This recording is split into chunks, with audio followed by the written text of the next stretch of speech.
జాగ్రత్త జాగ్రత్త జాగ్రత్త. ఇక్కడికి వచ్చిన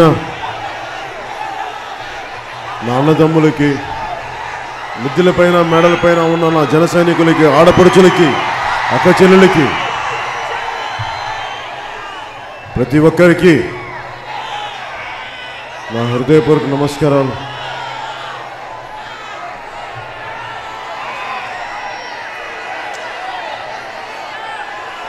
పెద్దాపురంలో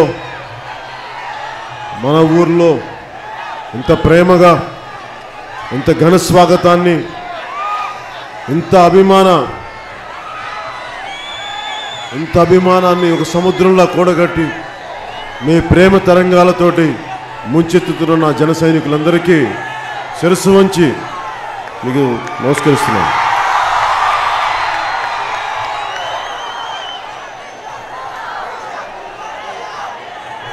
అనేక సభలు మాట్లాడుతూ ఉంటాం.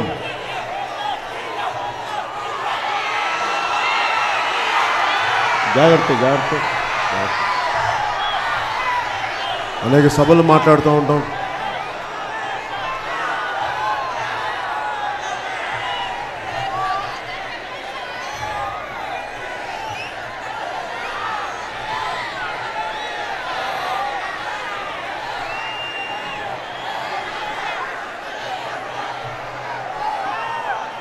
నేను రాజకీయాల్లోకి రావడానికి 2003 నుంచి ఉన్న ఆలోచన, మన వెనక పెద్ద పేరున్న కుటుంబాలు కాదు, రాజకీయ నేపథ్యం ఉన్న కుటుంబాలు కాదు, చాలా మామూలు సర్వసాధారణ కుటుంబాలు.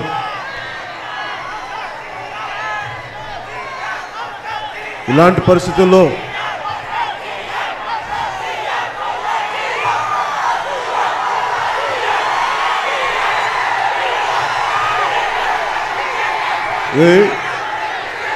రాజకీయాల్లోకి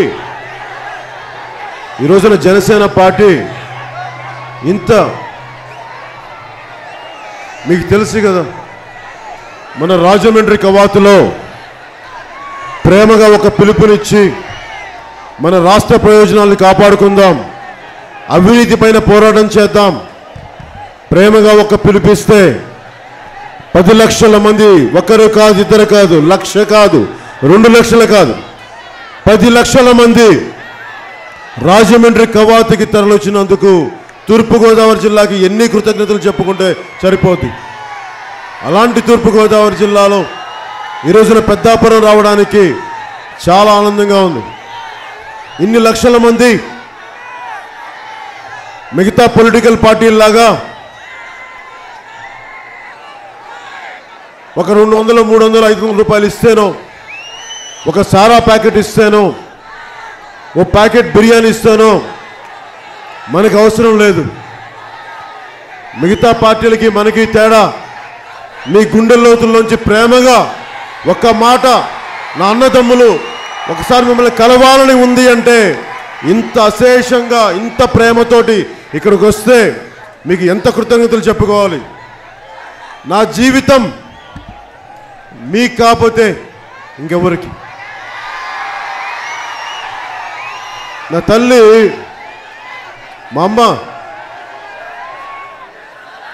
ఎంతసేపు నా బిడ్డలు ఎవరైనా సరే, కొడుకు కానీ ఒక ఇంటి బిడ్డ ఎవరైనా సరే వయసు వచ్చాక తల్లిదండ్రులను చూసుకోవాలి, పెళ్లి చేసుకొని భార్యని బిడ్డలను చూసుకోవాలి. నాకు ఇవేం చూసుకున్నా కానీ నాకు నిజంగా ఎప్పుడు ఆనందం రాలా. చాలా స్వార్థపరుణ్ణి, స్వార్థంగా బతుకుతున్నాను అని అనిపించేది ఎప్పుడు, దశాబ్దాల పాటు. అలాంటి సమయంలో నాకు రాజకీయాల్లోకి రావటం మా అమ్మ అడుగుతూ ఉంటుంది, ఏ రోజు సినిమాలో నువ్వు ఉన్నప్పుడు ఇంత ఆనందం చూడలేదు నీ ముఖంలో అంటే నాకు బాధ. ఎక్కడో ఒంగోలులో గోపాల్ నగరంలోని చిన్న ప్రాంతంలో వీధి బండ్లో ఓనామాలు దిద్దుకున్నవాడిని. అక్కడి నుంచి చిన్న స్థాయి నుంచి వచ్చిన వాడిని. అలాంటి పరిస్థితుల్లో నన్ను భగవంతుడు ఏమీ కోరుకోకుండా ఎక్కడో తిరుపతిలో 20 ఏళ్ల వయసు తర్వాత యోగాభ్యాసానికి వెళ్ళిన వాడిని, భగవంతుడి సేవలో ఉందాం అనుకున్న వాడిని. నన్ను జీవితం అన్న చిరంజీవి గారి ద్వారా నన్ను సినిమా నటుడిని చేసింది. మీ గుండెల్లో ఇంత ప్రేమను ఇచ్చింది, స్థానం ఇచ్చింది. కానీ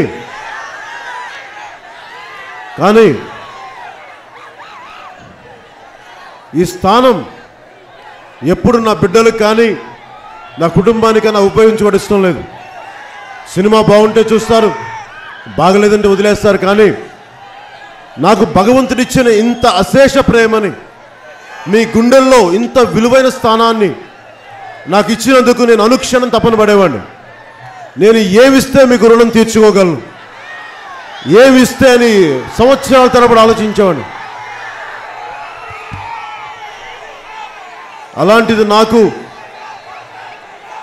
జనసేన పార్టీ పెట్టి మీకు ఈ విధంగా సేవ చేసుకునే భాగ్యం అక్కడున్న దేవత భగవంతుడు కల్పించినందుకు నిజంగా మనస్ఫూర్తిగా ఎన్ని కృతజ్ఞతలు చెప్పుకున్నా తనివి తీరేది కాదు. రాజకీయాల్లో అందరిలాగా ఈ సమస్య ఇలా చేయకుండా ఉండాల్సిందే, అలా చేయకుండా ఉండాల్సిందని ఉండేది. చిన్నప్పుడు ఒంగోలులో ఉన్నప్పుడు ఇద్దరు మా వీధిలో మా భార్యాభర్తలు మాట్లాడుకునే మాటలు వింటా ఉన్నాం.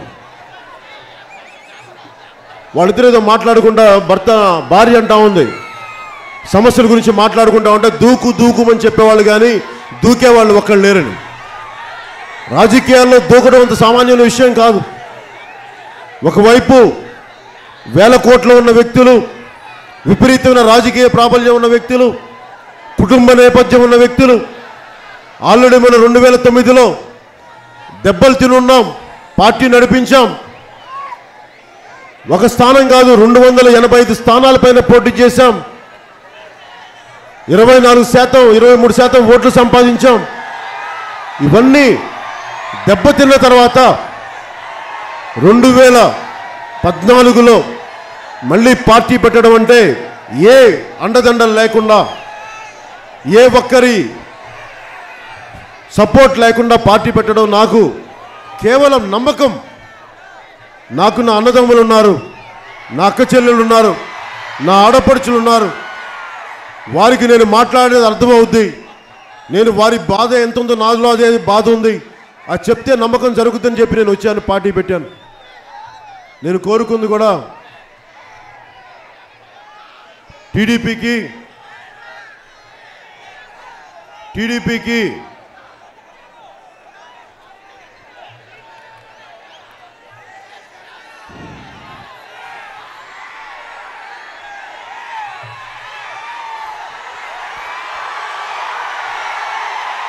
నేను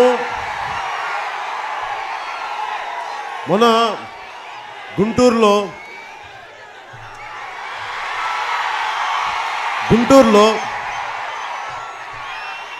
మొన్న మాట్లాడేటప్పుడు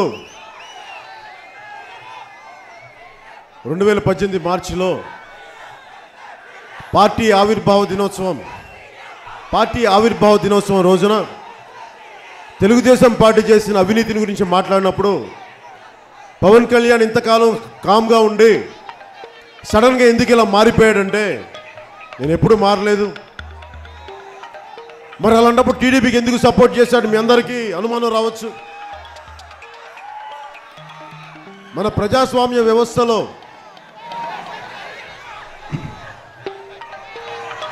దేవుడు లేని ఊళ్ళో ఒక సామెత చెప్తారు కదా మన ఊళ్ళలో మన పెద్దలు, దేవుడు లేని ఊర్లో మంచం కోడే పోతురాజు అంటారు. అలాగా మనకిప్పుడు మహాత్మా గాంధీ లేరు, భగత్ సింగ్ లేరు, సర్దార్ వల్లభాయ్ పటేల్ లేరు, పండిట్ నెహ్రూ లేరు, బాబాసాహెబ్ అంబేద్కర్ లేరు.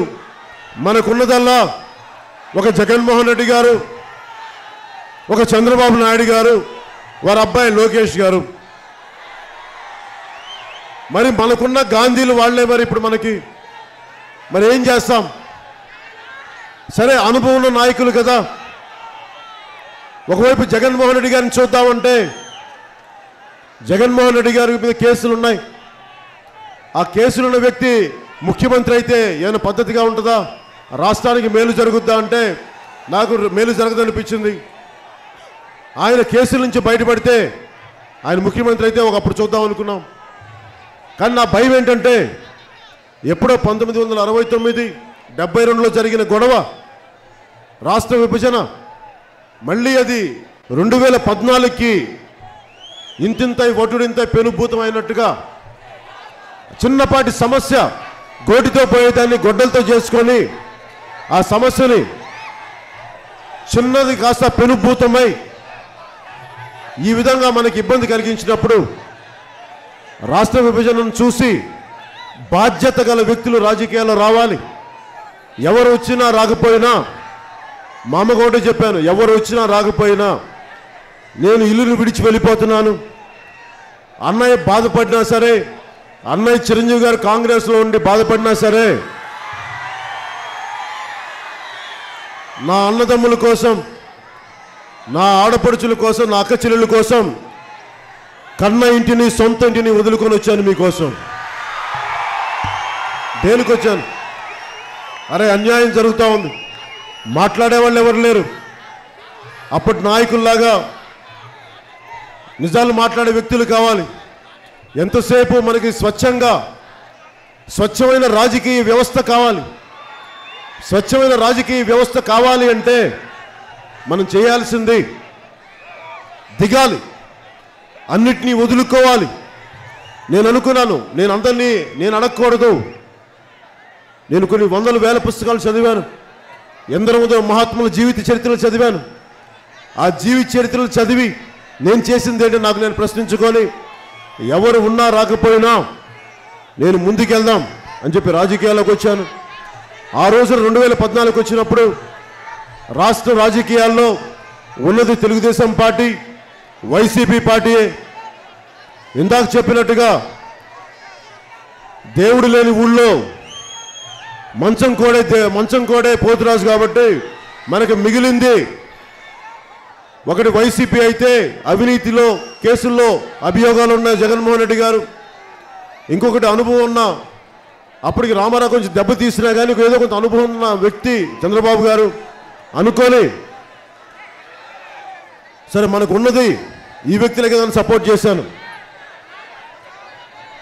మరి 2018 ఎందుకు మాట్లాడాల్సి వచ్చిందంటే, అనుభవజ్ఞుడైన నాయకుడు కదా, మంచి చేస్తాడనుకుంటే చెప్తారు కదా, దేవుడని మొక్కితే దెయ్యమై కూర్చున్నట్టుగా అవినీతి చెయ్యరు కదా తెలుగుదేశం నాయకుల అనుభవంతో అనుకుంటే అవినీతి మయం చేసేశారు. చాలా బాధ కలిగింది. ఈ బాధకి ఉదాహరణకి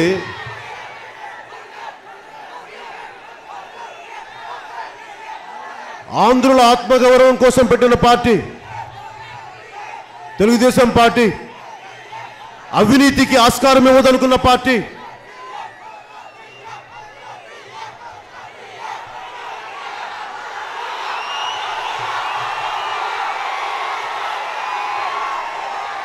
మీరు నిన్న కూడా చెప్పాను, సీఎం పవర్ స్టార్ అంటే అది అరుపులు కాదు, అది ఒక మంత్రం. అది ఎందుకు మంత్రం అంటున్నానంటే, మంత్రం అంటే ఏంటంటే అది చాలా క్లిష్టమైన సంస్కృతిలో ఉండడం కాదు, చాలా బలమైన భావనని అదే పనిగా జపిస్తే అది నిజమైపోద్ది, అది వాస్తవ రూపం దాల్చుద్ది, అదే రేపొద్దున మీరు కోరుకున్నది జరిగిపోయేలా తీరుస్తుంది. కానీ ముఖ్యమంత్రి పదవి నాకు చాలా బాధ్యతతో కూడింది. జగన్మోహన్ రెడ్డి గారి లాగా సూరంపాలెం గ్రామానికి, మన పెద్దాపురం గ్రామం నియోజకవర్గానికి సంబంధించి సూరంపాలెం గ్రామంలో అప్పటి ముఖ్యమంత్రి గారు 1987లో ఎన్టీ రామారావు గారు. అంటే ఎందుకు చెప్తున్నానంటే ఉద్దేశం, ఈ మాట ముఖ్యమంత్రి గారు అడుగుతా ఉన్నారు, లోకేష్ గారు అడుగుతారు ట్విట్టర్లో, ఎక్కడుంది తెలుగుదేశం పార్టీకి అవినీతి అని. అవినీతి ఎక్కడో లేదు అయినా మీకు చూపిస్తాను. పెద్దాపురంలో మీకు సూరంపాలెం గ్రామంలో చెప్తాను అవినీతి మీరు ఎంత చేశారో అని. మనం నమ్ముతామా? మన పోయినసారి హైదరాబాద్లో మన కడియం రైతులు వచ్చారు, నర్సరీ రైతులు వచ్చి, మేము ఒక 5 అంగుళాల మట్టి కానీ తీస్తే మా మీద మైనింగ్ శాఖ వాళ్ళు కేసులు పెడతారని.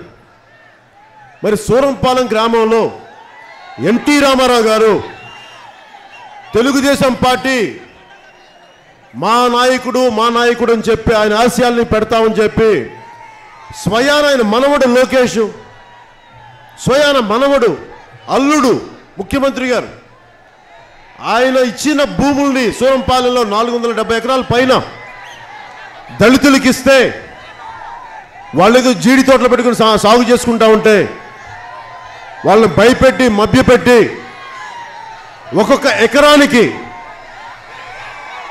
2.5 కోట్లు 2,20,00,000 పైన సంపాదిస్తూ ఉన్నారు సంవత్సరానికి. మరి దీనిని అవినీతి కాకుండా ఏమంటాం?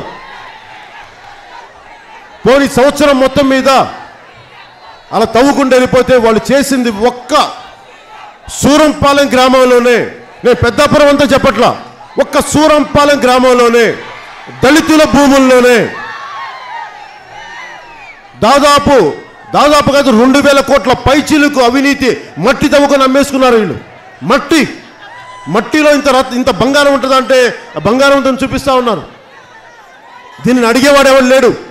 దీనిని లెక్కలతో సహా, ఒక పేపర్లో వచ్చిన కథనాలతో సహా నేను మీకు చూపిస్తాను. దాని మీద ముఖ్యమంత్రి కానీ ఎన్టీ రామారావు గారి మనవడైన మాట్లాడితే మా తాతగారు అంటారు కదా మీరు. ఆ తాతగారి మీద మీకు గౌరవం ఉంటే లోకేష్ కానీ, ఎన్టీ రామారావు గారు మా మామగారు అని చెప్పి చాలా గుండె లోతుగా ప్రేమగా చెప్పుకునే చంద్రబాబు గారు, మీ మామగారు లోకేష్ గారి తాతగారు 470 ఎకరాలు సూరంపాలెం గ్రామం దళితులకి ఇస్తే ఆ భూములు కూడా మీరు మట్టమ్ముకొని దాదాపు 2,000 కోట్ల కుంభకోణం చేస్తే, అవినీతి చేస్తే మరి ఏం చెప్పాలి? ఇది సాక్ష్యాధారాలతో మీకు ప్రూవ్ చేయనా? వెళ్దామా? లోకేష్ గారిని అడుగుతా ఉన్నాను, వస్తారా మీరు? మరి హోంమంత్రి అని చెప్పి చంద్రరాజప్ప గారు ఏం చేస్తున్నారయ్యా మీరు?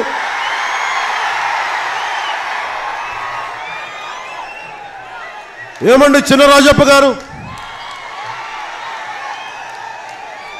కడియం నర్సరీ రైతులు ఒక 2 అంగుళాలు మట్టి తీసుకుంటే కేసులు పెడతారంట. మరి ఇక్కడికి 100 అడుగుల్లో తవ్విపాడు దొప్పుతా ఉంటే మీరు వాటిని పట్టించుకోరా? వాళ్ళ మీద కేసులు పెట్టరా మీరు? ఏమండి యనమల రామకృష్ణుడు గారు, మీరు ఫైనాన్స్ మినిస్టరా? మీరు ఎమ్మెల్యేగా గెలవలేదు, మీరు దొడ్డిదారిని ఎమ్మెల్సీకి వచ్చారు. సరే కానివ్వండి, మీ అనుభవాన్ని ఏం కాదంట్లా. మీ అనుభవం, మీ పాలనా దక్షత, మీ తెలివితేటలు 2,000 కోట్ల కుంభకోణాన్ని 2,000 కోట్లని దోచుకోవడానికి ఉపయోగపడింది, కానీ దళితుల భూముల్ని కాపాడటానికి ఉపయోగపడలేదు. సిగ్గుచేటు మీకు. మీరేం మాట్లాడతారు నీతి గురించి? మీరు మాట్లాడాలంటే అవినీతి మయమయ్యారు మీరు. చెప్పాలా మీకు? ఇది అడిగేవాళ్ళు లేరంటే జగన్మోహన్ రెడ్డి గారు ఆయన అడగరు ఇవన్నీ. మరి వాళ్ళు వాటాలు అడుగుతున్నారా లేదా నాకు తెలియట్లేదు దీంట్లో. అరే ప్రతిపక్ష నాయకుడివి మీరు. పాదయాత్రలు, ఓదార్పు యాత్రలు, బుగ్గలు నిమరటాలు కాదు. నిమరండి, నాకేం అభ్యంతరం లేదు, సంతోషం. ప్రేమగా ఎవరు వస్తే ఏమ్మా బాగున్నావంటా నేను అంటాను, కానీ అదే పనిగా చేయకూడదు కదా. మేము అనేది అంటే చట్టసభ అసెంబ్లీకి వెళ్ళండి. మీరు ప్రతిపక్ష నాయకులు, మీరు ప్రతిపక్షానికి వెళ్ళి ప్రతిపక్ష నాయకుడిగా మీరు చట్టసభల్లోకి వెళ్ళి అసెంబ్లీకి వెళ్ళి అరే మన సూరంపాలెం గ్రామంలో దళితుల భూములు కొట్టేశారు, దళితుల భూములు దోచేశారని మనం నిలదీయద్దా టీడీపీని? అది ఎవరు అడగరే. ఇవన్నీ చూస్తూ ఉంటే వాళ్ళ అవినీతిని, వీళ్ళ అవినీతిని ప్రశ్నిస్తే మనం వీళ్ళ అవినీతిని ప్రశ్నిస్తామని చెప్పి ఎవరు అడగరు. ఇంత అవినీతిమైపోయిన ప్రతిపక్షం ఎందుకు? ఇంత అవినీతిమైపోయిన అధికార పక్షం ఎందుకు? ఒక సరికొత్త రాజకీయ పక్షం జనసేన ఉంది. అవినీతి లేని పాలన మీకు నేను అందిస్తాను. నేను ఎప్పుడు ఇంత నమ్మకంగా ఎప్పుడు మాట్లాడను, ఎందుకంటే అనుభవం కావాలి. పొద్దున్నే డాక్టర్లను కలిశాను, రెల్లి కార్మికుల్ని కలిశాను. ఎక్కడో డబ్బున్న వాళ్ళు, గొప్ప వాళ్ళలో ఎంత విలువ ఉందో నాకు తెలియదు, కానీ రెల్లి ఆడపడుచులు, పారిశుద్ధం చేసే ఆడపడుచులు, వాళ్ళని ఎదురుగా పక్కన నుంచొని మాట్లాడతా వాళ్ళన్న మాటలు నా కంట తడి పెట్టించినాయి. వాళ్ళన్న మాటలు ఏమంటే మహా మేధావులు మాట్లాడతారేమో, విజ్ఞానులు మాట్లాడతారేమో, అలాంటిది ఒక ఆడపడుచు, సరిహద్దులో ఉండే సైనికులు, అన్నం పెట్టే రైతులు, పారిశుద్ధం చేసే మమ్మల్ని పట్టించుకున్నా ఇంకేమో, ఎందుకంటే వీళ్ళే కనిపించే దేవుళ్ళు. నేను చెప్తున్నాను జనసేన పార్టీకి, అన్నం పెట్టే రైతులు, సరిహద్దును కాపలా కాసే సైనికులు, మానవులు ఇంత చెత్త చేస్తూ ఉంటే ఆ చెత్తని పరిశుభ్రపరిచే పారిశుద్ధ కార్మికుల్ని జనసేన పార్టీ నిండు హృదయంతో, మీరు మాకు కనిపించే దేవుళ్ళు మీరు మాకు. ఆ విగ్రహంలో, ఆ గుడిలో భగవంతుడు ఎంత ఉంటాడో తెలియదు, ఏ ప్రార్థనా మందిరంలో ఈ భగవంతుడు ఉంటాడో లేదో తెలియదు, కానీ నాకు కనిపించే దేవుడు రైతు, నాకు కనిపించే రైతు సైనికుడు, నాకు కనిపించే రైతు పారిశుద్ధ కార్మికుడు. మీకు అండగా నిలబడతాం, మీ కన్నీళ్లు తుడుస్తాం, మిమ్మల్ని కంట తడ పెట్టనివ్వం. ఎందుకంటే దశాబ్దాలుగా జరుగుతున్న అన్యాయాన్ని నేను చాలా పెద్ద బాధ్యత తీసుకుంటా ఉన్నాం. కష్టపడినా కానీ, ఇబ్బందులు వచ్చినా కానీ మీకు అండగా ఉంటాం. మా ఆడపడుచులకి, మా అన్నదమ్ములకి కానీ మీకు తెలియజేసుకుంటా ఉన్నాం.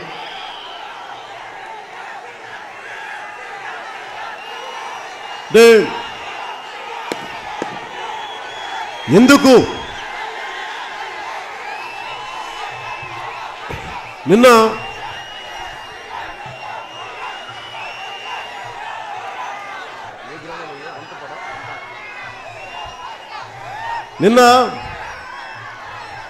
వంతాడ గ్రామానికి వెళ్ళాం.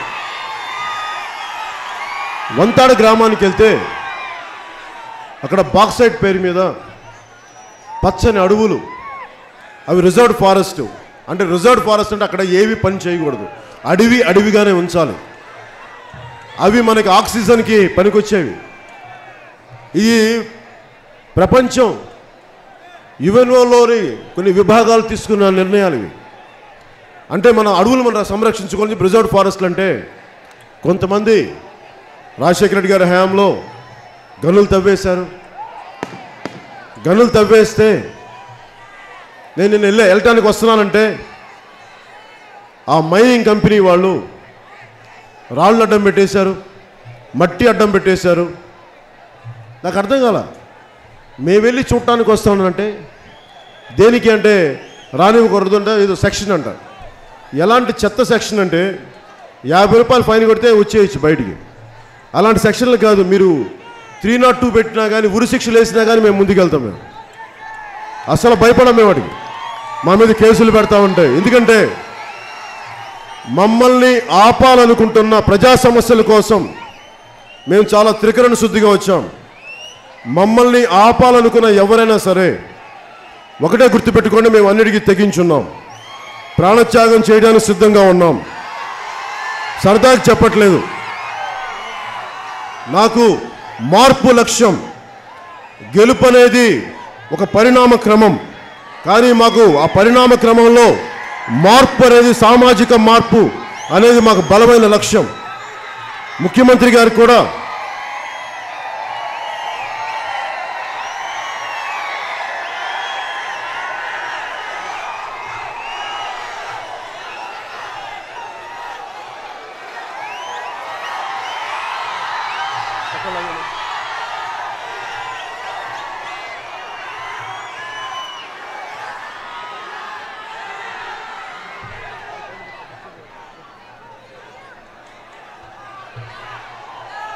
నన్ను ఆపితే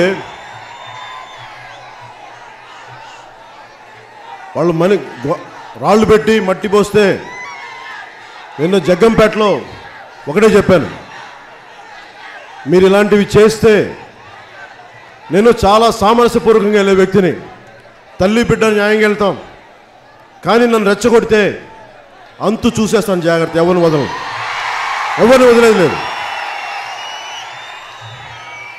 ఎందుకంటే స్వార్థం లేనివాడిని, ఏమీ ఆశించకుండా ప్రజా సంక్షేమం కోసం పనిచేసేవాడిని, 100 కోట్ల పైన ఆదాయాన్ని వదులుకొని వచ్చిన వాడిని. మరి వదులుకొని వచ్చారంటే ఏదో సంపాదించడానికి కదా, ఏం సంపాదించడానికి, 1000 కోట్లు 1,00,000 కోట్లు కుంభకోణాలు చేయడానికి కాదు, ప్రజలకి అండగా నిలబడటానికి, మీ ప్రేమ సంపాదించుకోవడానికి, మీకు అండగా నిలబడటానికి, మీకు అండగా ఉన్నాడు మా వాడు ఒకడు ఉన్నాడని చెప్పుకోవడానికి, అందుకు నేను రాజకీయాల్లోకి వచ్చాను. అలాంటిది నన్ను ఇల్లీగల్ మైనింగ్ చేసే కంపెనీ ఓనర్లుగా ఆపితే నిన్న ఒకటే అన్నా, ఇలాంటి అంటే చాలా అప్రజాస్వామిక భాష మాట్లాడుతాను. అందరూ ఏం ఊహించారంటే బూతులు పంచాంగం తిడతాను అనుకున్నారు. చిచి, నేను అయ్యని ఎందుకు తిడతాను? మిమ్మల్ని బూతులు తిడితే మీరు దారికి వచ్చే వ్యక్తులు కాదు. మిమ్మల్ని రాజ్యాంగబద్ధంగా కేసులు పెట్టి కరెక్ట్గా బిగించి నట్లు బోల్ట్లు కూర్చోబెడితే అది అంటే మిమ్మల్ని బూతులు తిట్టేస్తే పంపించేస్తావా? అస్సలు వదిలే ప్రశ్నే లేదు. మీకు చెప్తాను, ఆండ్రూ కంపెనీ యజమానులకి ఇలా మీరు అడ్డగోలుగా, చినరాజప్ప గారు గుర్తుపెట్టుకోండి, యనమల రామకృష్ణుడు గారు గుర్తుపెట్టుకోండి, లోకేష్ గారు, ముఖ్యమంత్రి చంద్రబాబు గారు, ప్రతిపక్ష నాయకులు గుర్తుపెట్టుకోండి, అడ్డగోలుగా అవినీతి చేస్తూ ఉన్నారు, అడ్డగోలుగా దోపిడీ చేస్తూ ఉన్నారు. మీ అందరికి చిన్నప్పుడు నా నెల్లూరులో నేను స్కూల్ చదువుకున్నప్పుడు గొలగమూడి అనే గ్రామం ఉండేది మా దూరంలో. అక్కడ వెంకయ్య స్వామి అనేది ఒక ఆయన ఉండేవారు, అవధూత ఆయన. నేను చిన్నప్పుడు నేను వెళ్ళక ముందు 2 సంవత్సరాల ముందు చనిపోయారండి. ఆయన పుస్తకాలు ఉండేవి, ఆయన వేలుముద్రలు వేసి అవి ఇస్తే మంచి జరిగేదని. అవధూత చాలా గొప్ప ఆయన. ఆయన పుస్తకంలో రాసింది, ఎవరైతే పాపాలు చేస్తారో వాళ్ళు చింతకాయలో రాలిపోయే టైం వస్తుందని చెప్పింది. ఎందుకు చెప్తున్నానంటే పచ్చని భూముల్ని, పంట పొలాలు 3 పంటలు పండే భూముల్ని లాక్కున్నారు. పచ్చని అడవి తల్లిని బాక్సైట్ పేరు మీద దోచేస్తూ ఉన్నారు. దళితులకి భూముల్ని ఎన్టీ రామారావు గిరిస్తే అవి తీసుకొని మీరు దాని మీద కోట్లు 1000 కోట్లు 2000 కోట్లు సంపాదిస్తూ ఉన్నారు. ప్రకృతి చూస్తూ ఉంటుందా? దేవుడు లేడా? ధర్మం నిలబడదా? నేను ఒకటే చెప్పాను, నేను ఒకటే నమ్మాను, నువ్వు ధర్మాన్ని రక్షిస్తే అందరూ అడుగుతారు, నువ్వు దేనికోసం వచ్చావంటే ధర్మాన్ని రక్షించడానికి వచ్చాను, ధర్మం కోసం నిలబడటానికి వచ్చాను, ధర్మాన్ని పాటించడానికి వచ్చాను. ధర్మం అనేది ఒక్కొక్క పరిస్థితిలో ఒకలా ఉంటుంది. 2014లో అప్పటి పరిస్థితులకి తెలుగుదేశం పార్టీకి సపోర్ట్ చేయడం ధర్మం. 2019లో తెలుగుదేశం పార్టీని రానివ్వకపోవడం ధర్మం. ధర్మం చాలా ఖచ్చితంగా ఉంటుంది. ధర్మం మనుషులకి, తప్పులు చేసే వాళ్ళకి సరిదిద్దుకునే అవకాశం ఇస్తుంది. అవకాశం కోల్పోయినప్పుడు ధర్మం విచక్షణ రహితంగా కోలదోసేస్తుంది. ఈ రోజున యనమల రామకృష్ణుడు గారికి కానీ, చినరాజప్ప గారికి కానీ, లోకేష్ గారికి కానీ, ముఖ్యమంత్రి గారికి కానీ ఒకటే చెప్తున్నాం, మీరు అడ్డగోలుగా దోపిడీ చేస్తూ ఉన్నారు. మీ పాపాలు పండే రోజులు వచ్చినాయి. వెంకయ్య స్వామి గారు చెప్పినట్టుగా అవధూత, మీరు చేసిన పాపాలకి చింతకాయలా రాలిపోతారు, మర్చిపోకండి. దోపిడీ చేసే వ్యక్తులు, అవినీతి చేసే వ్యక్తులు మీరు చింతకాయల్లో రాలిపోతారు. అలాగే మిమ్మల్ని వెనకేసుకొచ్చిన వాళ్ళు ఆ దీపావళి టపాకాయల్లా పేలిపోతారు, మర్చిపోకండి. ఈ దీపావళి మామూలు దీపావళి కాదు, నరకాసుర వధ, గుర్తుపెట్టుకోండి. మొన్న పోయిన దసరా మహిషాసుర మర్దిని, మొత్తం అవినీతిని, అన్యాయం అనే రాక్షసుల్ని మదించి తొక్కి చంపేద్దాం, అవతలు తోసేద్దాం వీళ్ళని. జనసేన వచ్చింది, అవినీతిని, అన్యాయాన్ని అరికట్టడానికి, దోపిడీ వ్యవస్థని పోరాటం చేయడానికి.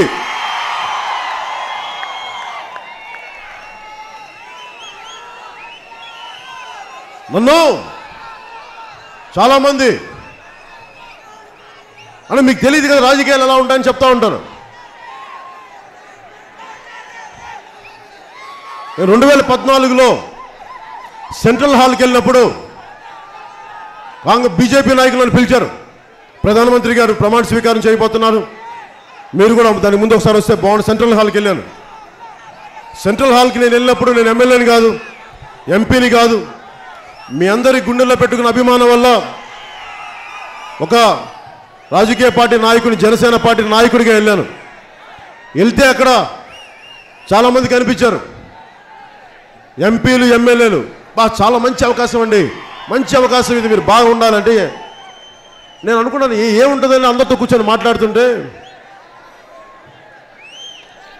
వాళ్ళ జ్ఞానం చూసి అంటే అందరం చెప్పలేను, అట్లీస్ట్ నేను కలిసిన ఎంపీలు కానీ, ఎమ్మెల్యేలు కానీ, రాజకీయ నాయకులు కానీ, ఆ రోజున నేను కలిసిన వాళ్ళని ఎలా ఉంది అంటే వాడి జ్ఞానం ఏ స్థాయిలో ఉందంటే, ఎంకన్నా దున్నపోతు ఈనిందయ్యా అంటే, అరే అటకెక్కి వెండి చెంబు తీసుకురా, జుండు పాలు పితుకుతామన్నాడంట. అంటే వాళ్ళకి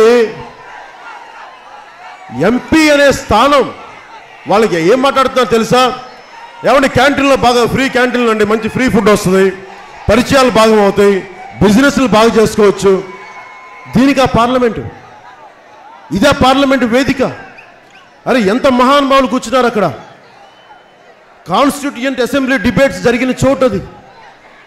అలాంటి చోటుని, దేవాలయాన్ని, ప్రజాస్వామ్యానికి దేవాలయం అది. అలాంటి చోట్ల వెళ్ళి వ్యాపారులు, ప్రజా సమస్యల మీద అవగాహన లేని వ్యక్తులు, అవగాహన ఉన్న చెయ్యకూడదు అనుకునే వ్యక్తులు, వీళ్ళందరూ రాజకీయాల్లోకి వెళ్ళిపోయి ఈ రోజున ఇంత అడ్డగోలు దోపిడీ జరుగుతూ ఉంటే మనకు పట్టించుకున్న పాపాలు లేరు, ఎవరు అడిగేవాళ్ళు ఎవరు లేరు. నాకు అనిపించింది నేను ఎందుకు పోటీ చేయలేదంటే, ఒక డాక్టర్ చదవడానికి 5 సంవత్సరాలు పనిచేయాలి, ఒక ఐపీఎస్ చదవాలంటే నువ్వు గొప్ప ర్యాంక్తో పాస్ అవ్వాలి, ప్రాక్టీసులు చేయాలి. అలాంటిది ఇన్ని కోట్ల మంది ప్రజల జీవితాలను నిర్దేశించాలి, దిశానిర్దేశం చేయాలంటే నాలాంటి వాడికి అనుభవం కావాలి, ప్రజా సమస్యలను తెలుసుకోవాలి, ప్రజల కష్టాలు తెలియాలి, బాధలు తెలియాలి అని చెప్పి ఇచ్చాపురం నుంచి మొత్తం తిరుగుతూ ఉన్నాను. ఈరోజు పెద్దాపురంకి వచ్చాను. ఇది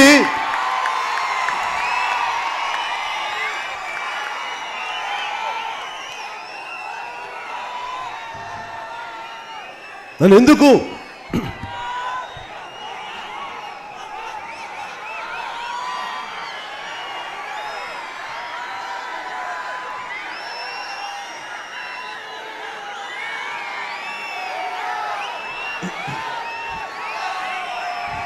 ఏ నియోజకవర్గం వెళ్ళినా, ఇచ్చాపురం నుంచి ఇప్పుడు దాకా ఎక్కడికి వెళ్ళినా నన్ను అడిగేది కామన్ సమస్యలు. అన్న మా ఊళ్ళో రోడ్లు బాగుండవు, ఒక డిగ్రీ కాలేజీలు సరిగ్గా ఉండవు, ముఖ్యమంత్రిగా డిగ్రీ కాలేజ్ పెడతానంటే డిగ్రీ కాలేజ్ పెట్టలేదు. అలాగే తెలుగుదేశం పార్టీ పథకాలన్నీ, అన్ని పథకాలు తెలుగుదేశం పార్టీ జెండా పట్టుకున్న వాళ్ళకి వస్తాయి తప్ప మిగతా వాళ్ళకి రావు. రైతు రథం అని చెప్పే ట్రాక్టర్ కూడా తెలుగుదేశం పార్టీ నాయకులు వాళ్ళకి వస్తాయి తప్ప ఎవరికైతే ఉద్దేశింపబడిందో వాళ్ళకి రావు. అలాగే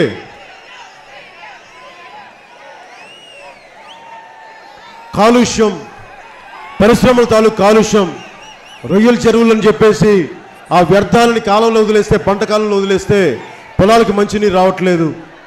మనకున్న కాలువలన్నీ సరిగ్గా పూడికి తీయరు, నీళ్లు సరిగ్గా రావు, నిండిపోతే వరదలు వస్తాయి. ఏ గ్రామానికి వెళ్ళినా, ఏ నియోజకవర్గానికి వెళ్ళినా ఇవే సమస్యలు. ఎవరికి, ఏ ఒక్క రాజకీయ నాయకుడికి పట్టే పరిస్థితి లేదు. ఎంతసేపు ఎన్ని కోట్లు సంపాదించుకున్నాం, ఎంత మట్టి తవ్వుకున్నాం, ఎంత ఇసుకను దోచుకున్నాం, ఇవే తప్ప ప్రజా సమస్యలు ఉన్నాయి, ప్రజల పరిష్కార మార్గాలు వెతకాలని అసెంబ్లీకి వెళ్ళడానికి ఇష్టం లేదు ఒక్కొక్కడికి. సాక్షాత్తు ప్రతిపక్ష నాయకుడికే అసెంబ్లీకి వెళ్ళకపోయిన రోడ్ల మీద తిరుగుతూ ఉంటే ఇక ప్రజాస్వామ్య వ్యవస్థ మీద ఎవరికి గౌరవం ఉంది? నాకు అనిపించింది మీ అందరూ ఎందుకు రోడ్ల మీదకి రావాలి.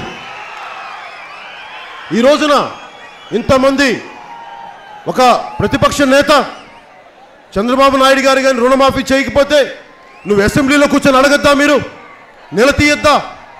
అవి ఎవరు తీయరు. అలాగే డ్వాక్రా మహిళల్ని ఇబ్బంది పెట్టి వాళ్ళని తెలుగుదేశం పార్టీ కార్యకర్తలను వాడుకుంటుంటే వారికి ఆర్థిక బలం ఇవ్వాల్సిన డ్వాక్రా మహిళల్ని మీరు కూర్చోబెట్టి తెలుగుదేశం నాయకులుగా, తెలుగుదేశం పార్టీ వర్కర్లుగా వాడుకుంటే ఎట్లాగా? ఇవన్నీ అడగటానికి వైఎస్ జగన్మోహన్ గారికి అసెంబ్లీకి వెళ్ళరు. మీకు మనకు ఉద్యోగాలు కావాలి యువతకి. ఏ మూలకెళ్ళినా, ఎక్కడికి వెళ్ళినా, ఏ మూలకెళ్ళినా రాష్ట్రంలో అందరూ యువత అడిగేది ఉద్యోగాలన్నా. మాకు 25 కేజీల బియ్యం కాదన్నా, మాకు వద్దు, 10 సంవత్సరాల ఫ్యూచర్ కావాలన్నా మాకు. అరే 25 కేజీల బియ్యం ఇచ్చి 2000 రూపాయలు పాకెట్ మనీ ఇస్తే అదా మీరు ఇచ్చేది? మీరు చూస్తున్నారు కదా 2000 రూపాయలు ఎక్కడ? నిరుద్యోగ భృతి అని చెప్పి, నిరుద్యోగ భృతిని ఒక్క మన సూరంపాడు గ్రామంలోనే, ఒక్క మన గ్రామంలోనే దళితుల భూముల నుంచి 2000 కోట్లు డబ్బు తీసేసినప్పుడు మట్టి అమ్ముకొని దాంట్లో మనకిచ్చే 2000 రూపాయలు ఎంత? అది కూడా అందరికీ ఇవ్వట్లేదు. వాళ్ళు ఇచ్చే ఫామ్లో 13 టిక్కులు పెట్టాలి. 13 టిక్కులు పెట్టినా కానీ మీ ఇంటికి ఒక కారు ఉందో లేదంటే చిన్నపాటి ఒక అరెకరం భూమి ఉంది, సెంటు భూమి ఉంది కూడా మళ్ళీ రాదు అవినీతి భృతి. ఇంత అవినీతి జరుగుతూ ఉంటే మారాలి వ్యవస్థ. డబ్బులతో ఓట్లు కొనే వ్యవస్థ కాదు, సమూలంగా మార్పు రావాల్సిన వ్యవస్థ. ఈరోజు డాక్టర్లతో కూడా అదే మాట్లాడాను.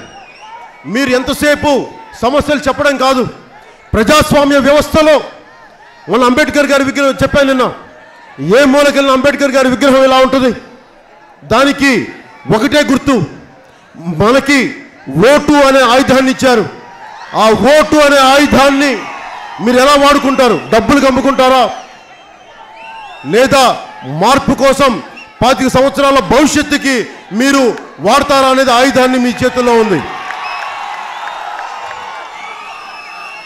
ఈరోజున స్పెషల్ కేటగిరీ స్టేటస్ గురించి ముఖ్యమంత్రి గారు ఇంత మాట్లాడుతూ ఉన్నారు.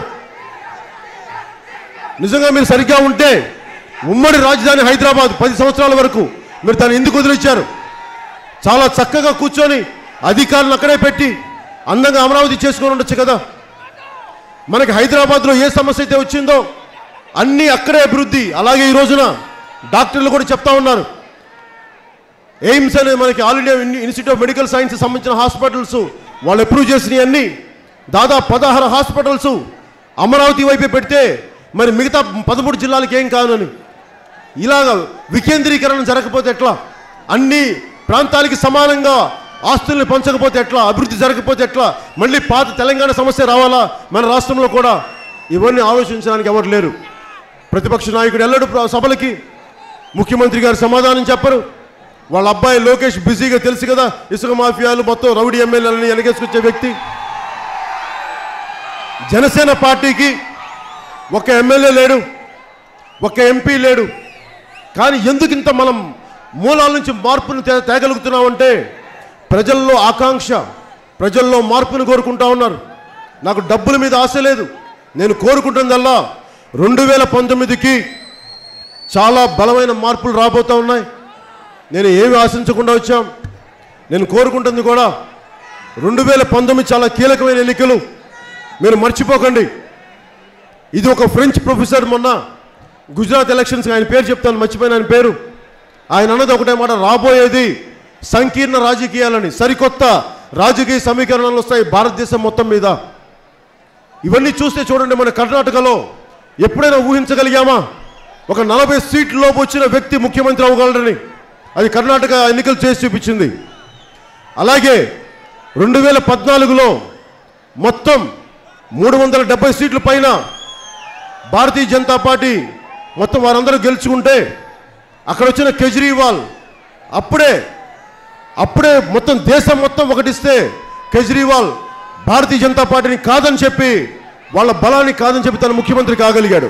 ఇవన్నీ సంకేతాలు ఏంటంటే ఒక యువతరం ఆడపడుచులు విసిగిపోయిన పెద్ద తరం అనుభవజ్ఞులు విసిగిపోయి మార్పు కోరుకుంటా ఉన్నారు. అదే మార్పు మనకి తెలంగాణలోను ముఖ్యంగా ఆంధ్రప్రదేశ్లో చాలా బలమైన మార్పులు జరగబోతూ ఉన్నాయి. దీనికి బలం ఒకటే, మీరే. ఆ మార్పు కూడా కారణం మీరే. బయట వాళ్ళు కాదు. నేను ఏ రోజున కూడా మీ అందరికీ నేను మాటిస్తున్నాను, కులాలకి మతాలకి ప్రాంతాలకి అతీతంగా నేను అందరి వాడే పనిచేస్తాను. నేను ఒక్క వ్యక్తిని కాదు, ఒక కులానికి చెందిన వ్యక్తిని కాదు. నేను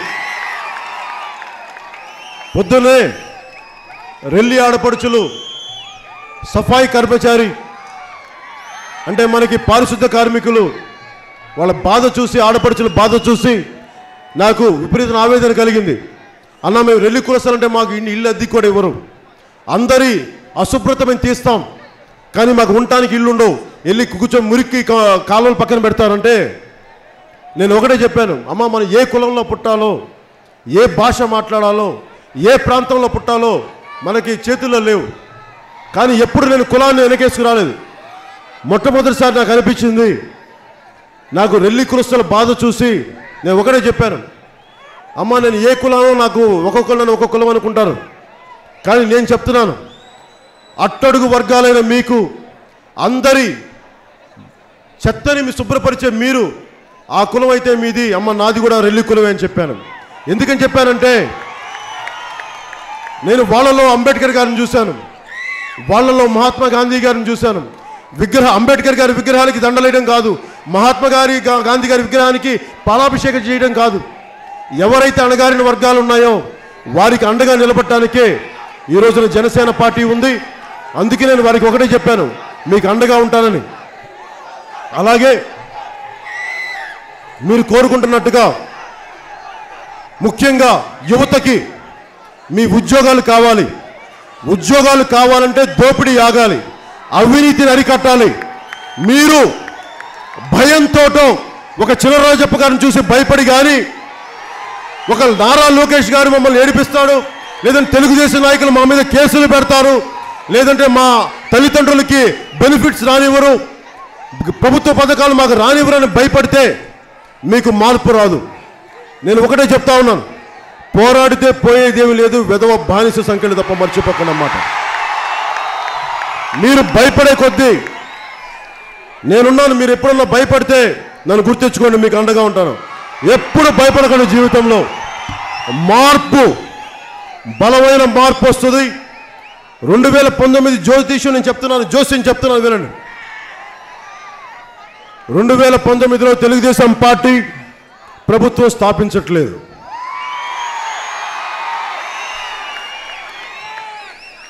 జగన్మోహన్ రెడ్డి గారు ప్రభుత్వం స్థాపించట్లేదు.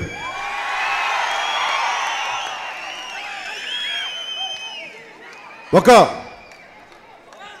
సరికొత్త పరిస్థితుల వల్ల, సరికొత్త సమీకరణాల వల్ల జనసేన పార్టీ 2019లో ప్రభుత్వం స్థాపిస్తుంది. వినటానికి తెలుగుదేశం నాయకులు ఇబ్బంది కలిగి ఉండొచ్చు. అలాగే స్పెషల్ కేటగిరీ స్టేటస్ సంబంధించి నేను చూశారు కదా, భారతీయ జనతా పార్టీ నాకు ఎంత కోపం, ఎంత విసుగుందో మీకు చెప్పాను. భారతీయ జనతా పార్టీకి నేను వదిలేసే వ్యక్తిని కాదు. నేను ఎంత బలంగా తిట్టానో చూశారు. కాంగ్రెస్ కానీ, జాతీయ పార్టీ అయిన కాంగ్రెస్ కానీ, భారతీయ జనతా పార్టీ కానీ మనం చాలా తీరం ద్రోహం చేసినాయి. కాకపోతే ఏంటంటే నేను అన్ని ప్రజాస్వామ్య పద్ధతులు అడుగుతాను కాబట్టి వాళ్ళకి అర్థం కాదు. ఒరే తురే బాలకృష్ణ గారి లాగా ప్రధానమంత్రి గారిని అమ్మాలి, తిట్టలేము మేము. నిన్న ఆండ్రూ అనే వ్యక్తిని ఆ కంపెనీ నిండా ఒరే లఫ్ట్ అని తిడితే అందరూ డిబేట్లు పెట్టేశారు. అసలు పవన్ కళ్యాణ్ ఇలా తిట్టొచ్చా, ఒక నాయకుడు ఇలా తిట్టొచ్చా ఓ గోల. సరే కరెక్టే కదా, నేను ఒప్పుకుంటా. మరి బాలకృష్ణ గారు ధర్మ పోరాట దీక్షలో ప్రధానమంత్రి గారిని, వారి ప్రధానమంత్రి గారి తల్లిని దూషించే పదం తిడితే దాని మీద ఎందుకు డిబేట్లు పెట్టలా? ఎందుకు పెట్టలా? మీరు అవి పెట్టరు. మీ దెందులూరు ఎమ్మెల్యే మాదిగ కొడకాన్ని తిడితే మరి దాని మీద మీరు ఎందుకు డిబేట్లు పెట్టలా? ఎందుకు పెట్టలా? దళిత కులాల మీద తిట్టే మీరు ఎందుకు పెట్టలా? మీరు అడ్డగోలుగా రిజర్వ్ ఫారెస్ట్ లో బాక్సైట్ ని దోచేసేవాడిని లఫ్ట్ అంటే దానికి డిబేట్లు పెడతారా మీరు? ప్రధానమంత్రిని అమ్మాలి తిట్టిన వాడిని మీరు డిబేట్లు పెట్టరా? మీరు దళితుల్ని బూతులు తిట్టిన వాళ్ళు డిబేట్లు పెట్టరా? ఆడపడుచులను జుట్టు పట్టుకొచ్చిన వనజాక్షిని చెప్పుతో కొట్టిన వాళ్ళ మీద మీరు డిబేట్లు పెట్టరా? అవి పెట్టరు. పవన్ కళ్యాణ్ మెడ మీద ఇలా రుద్దుకున్నాడు, పవన్ కళ్యాణ్ ఇలా అన్నాడు, దాని మీద డిబేట్లు పెట్టండి. పవన్ కళ్యాణ్ మెడ మీద దొరదొచ్చింది, ఏదైనా అభిమానులు పువ్వులు వేస్తే ఆ పువ్వులు నేను అనుకోవడానికి ఇలా అన్నాడా, దానికి డిబేట్లు పెట్టండి.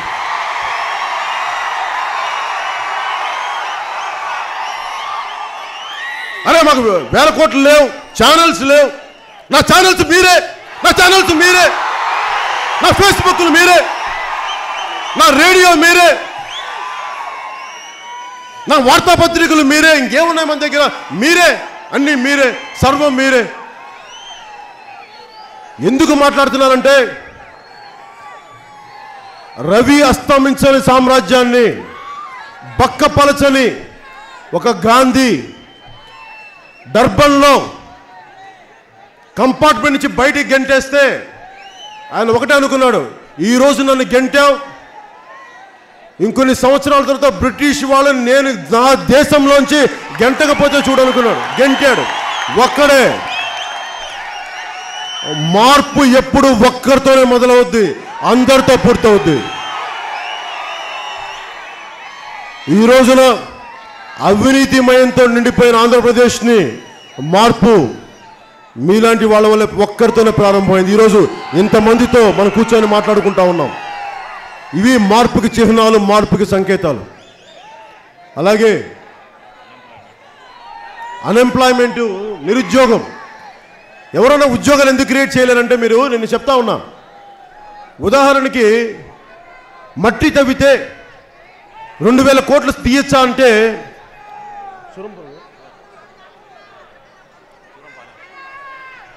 మట్టిలో నుంచి ఒక చిన్న 470 ఎకరాల్లో 2000 కోట్లు దాగుంటాయా అంటే మన తెలుగుదేశం నాయకులు చూపించారు 2000 కోట్లు దాగున్నాయని చెప్పి. మనతో మట్టి అమ్మేశారు.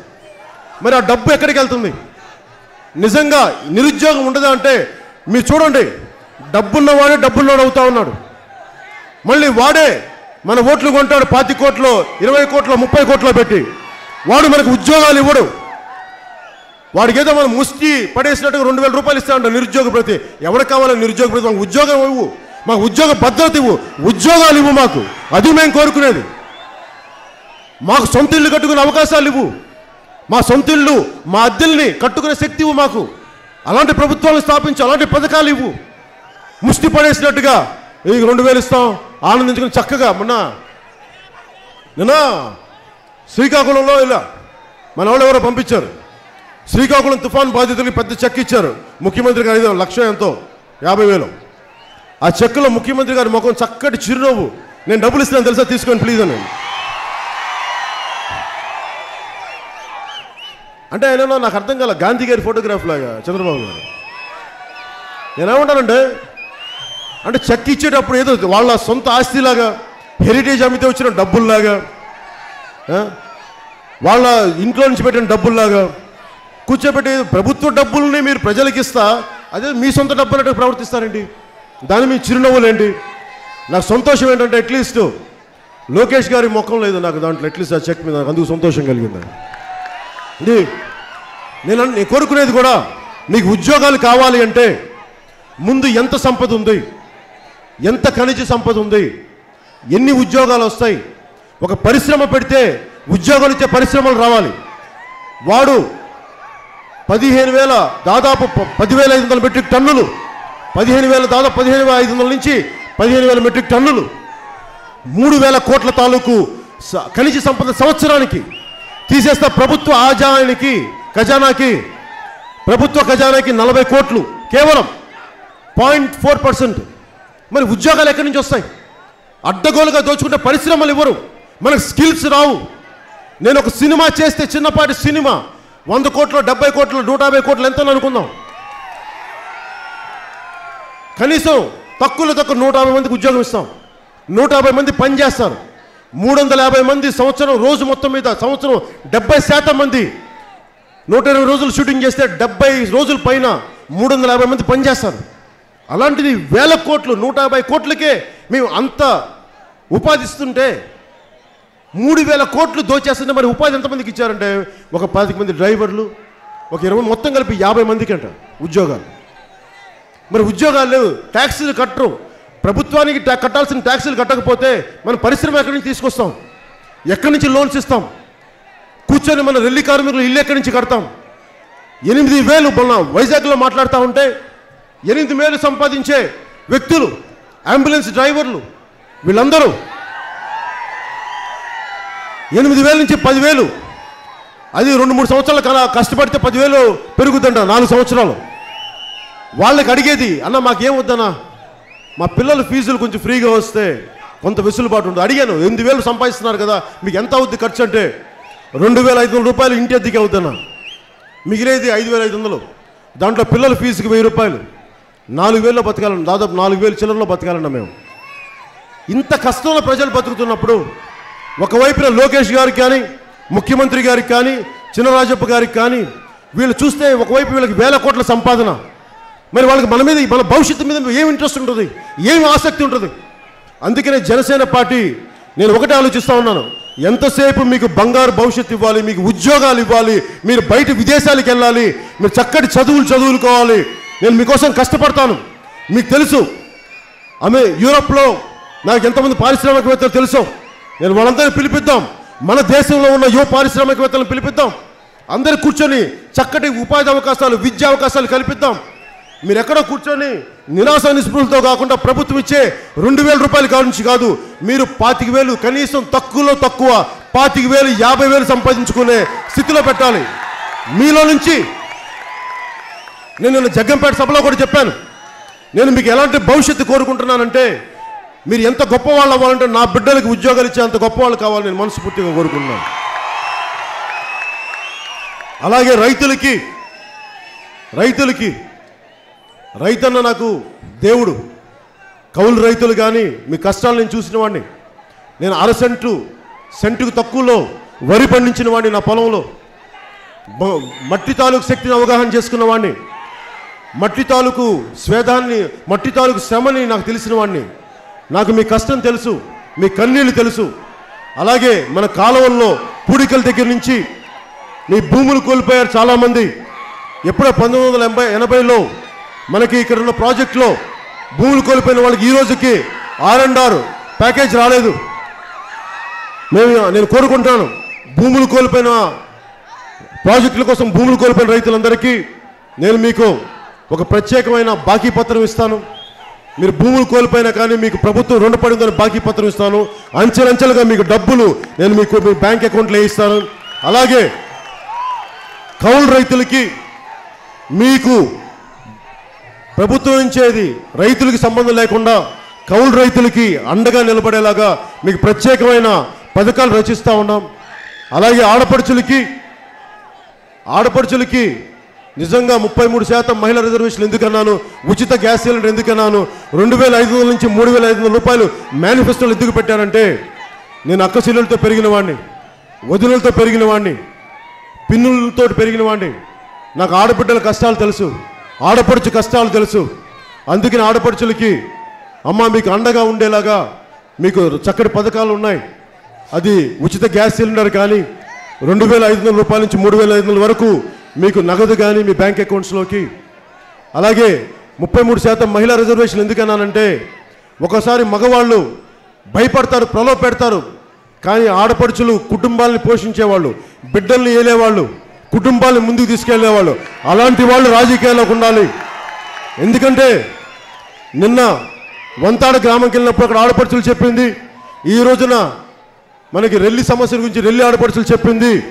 నాకు అనిపించింది, ఆడపడుచులకి మీకు బాధ్యత ఇస్తాం, రాజకీయ బాధ్యత మీకు ఇస్తాం. ప్రజాస్వామ్యంలో, భారతదేశ ప్రజాస్వామ్యంలో 3వ వంతు బాధ్యత మీకు ఖచ్చితంగా రాజకీయాలు నడిపించే శక్తికి మేము చేదోడు వాదోడుగా మిమ్మల్ని ముందుండి నడిపిస్తామని జనసేన పార్టీ తరఫున మీకు హామీ ఇస్తా ఉన్నాం. అలాగే వికలాంగులకి, దివ్యాంగులకి మిమ్మల్ని పట్టించుకునే వాళ్ళు ఎవరు లేరు, నాకు మీ కష్టాలు తెలుసు.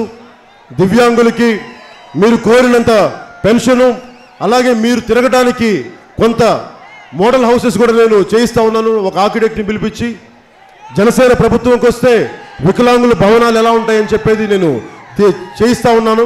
ఎందుకంటే మీరు ఆ వీల్ చైర్లో మీరు తిలకరగలిగేలాగా, మీలో ఆర్థిక భద్రత ఉండేలాగా, అక్కడికి మీకు అండగా ఉండేలాగా జనసేన పార్టీ దివ్యాంగుల గురించి కూడా ఆలోచిస్తూ ఉంది.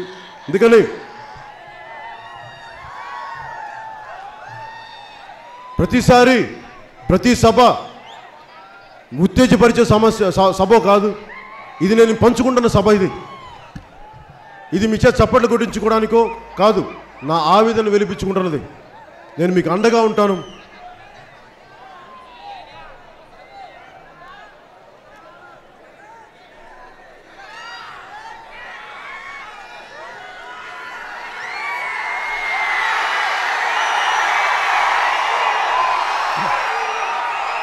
సరే, ముగింపు మాటలుగా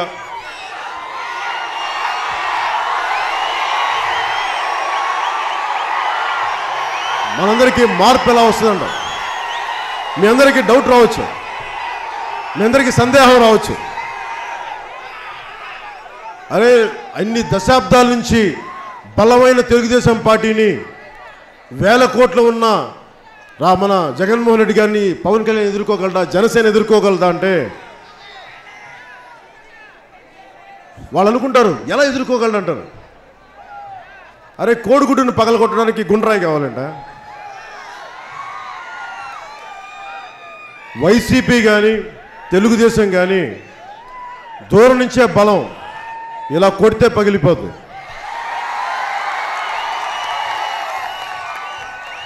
దానికి కావాల్సిందల్లా వాళ్ళ వేల కోట్లను కొట్టాలన్నా, వాళ్ళ ఆధిపత్యాన్ని కొట్టాలన్నా నేను యువతకు ఒకటే చెప్తున్నాను, మీరు బలంగా ఓటు అనే ఆయుధాన్ని వాడండి. వాళ్ళ కోటలు బద్దలు కొట్టకపోతే నన్ను అడగండి, బద్దలు కొట్టి తీరుతాం. ఇక్కడున్న యువతరానికి ఒకటే చెప్తా ఉన్నాను, కవి శేషేంద్ర చెప్పినట్టుగా యువతరానికి ఏ సంపద విడిచిపెట్టాం, యుద్ధము రక్తము కన్నీరు తప్ప, గాయాలు బాధలు వేదనలు తప్ప, కలలు కలలు కలలు తప్ప, పిరికితనం మోసం తప్ప. ఇది యువతకి ఇన్ని పార్టీలు మోసం చేసినాయి. నేను సినిమాల్లో నుంచి కూడా ట్రైనింగ్ సోల్జర్ని పాట పెట్టినా, ఏ మేరా జహా పెట్టినా ఎప్పుడు కూడా యువత భవిష్యత్తు బాగుండాలని కోరుకునేవాడిని. మువ్వెన్నెల జెండా రెపరెపల ఎగరాలని కోరుకునేవాడిని. మీ బంగారు భవిష్యత్తు ఉండాలని కోరుకునేవాడిని. నేను మీకు పెద్దాపురం సభ నుంచి అక్కడున్న ఆ భగవంతుడు సాక్షిగా మీకు హామీ ఇస్తున్నాను, మార్పుని తీసుకొచ్చి తీరుతాను. జనసేన ప్రభుత్వాన్ని స్థాపించి తీరుతాను. నాకు దీంట్లో ఏమాత్రం సందేహం లేదు. ఎందుకంటే మార్పు జరిగేటప్పుడు ఎవరికి అర్థం కాదు, మార్పు జరిగిన తర్వాత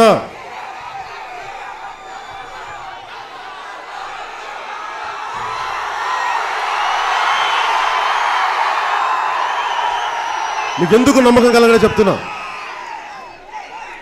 నేను ఎప్పుడు సినిమాలోకి రాకముందు ఒకళ్ళు నన్ను అడిగారు, నువ్వు ఎట్లా అవుతావు యాక్టర్ అంటే, ఏమో నన్ను నా సినిమాలో అందరికీ మంచి చేస్తా, అలాంటి సినిమాలు చేస్తానంటే, అరే నీకు ఎంత శక్తి ఎక్కడ ఉందన్నారు. ఇక్కడి నుంచి మనిషికి చంద్రమండలం మీద మోపగలిగే అంత శక్తి మనిషిలో ఉన్నప్పుడు ఒక చిన్నపాటి అవినీతి వ్యవస్థని రూపుమాపలేమా? లక్షల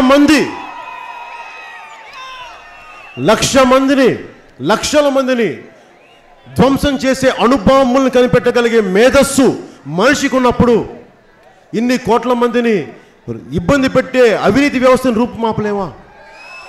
రవి అస్తమించిన సామ్రాజ్యాన్ని ఒక్క బక్కపలచన మనిషి కొట్టగలిగినప్పుడు ఇన్ని లక్షల మంది, ఇన్ని కోట్ల మంది కలిసి ఈ అవినీతి వ్యవస్థను రూపుమాపలేమా?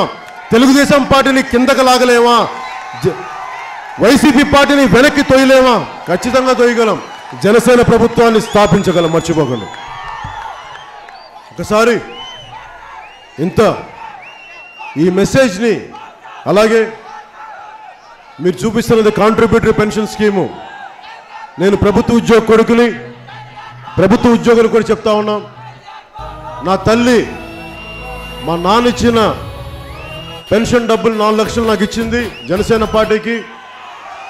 ఆ డబ్బుల మీద ఒట్టేసి చెప్తా ఉన్నాను ప్రభుత్వ ఉద్యోగులకి, మీరు ఎవరు కష్టపడినా శ్రమశక్తి చేసినా మీ కండరాల్ని పిండి దేశ ప్రగతికి ఉపయోగపడినా మీ అందరికీ నేను పెన్షన్లో మీకు అభద్రతా భావం లేకుండా కాంట్రిబ్యూటరీ పెన్షన్ స్కీమ్ని రద్దు చేసే ప్రక్రియని రాగానే మొదలు పెడతాం. జనసేన ప్రభుత్వం స్థాపించగానే మీరు మాకు అండగా ఉండండి, మేము మీకు అండగా ఉంటాం. నాకు ఒక్కసారి ప్రతి సభలో చెప్పుకున్నట్టుగా రాయప్రోలు వారు చెప్పినట్టుగా ఏ దేశం మేగినా ఎందుకు కాళ్ళిడినా పొగడరాని తల్లి భూమి భారతి అన్నట్టుగా ఒకసారి తల్లి భారతికి వందనాలు చెప్పుకుంటూ మన మాతృభూమికి వందనాలు చెప్పుకుంటూ జేజేలు చెప్పుకుంటూ సెలవు తీసుకుందాం.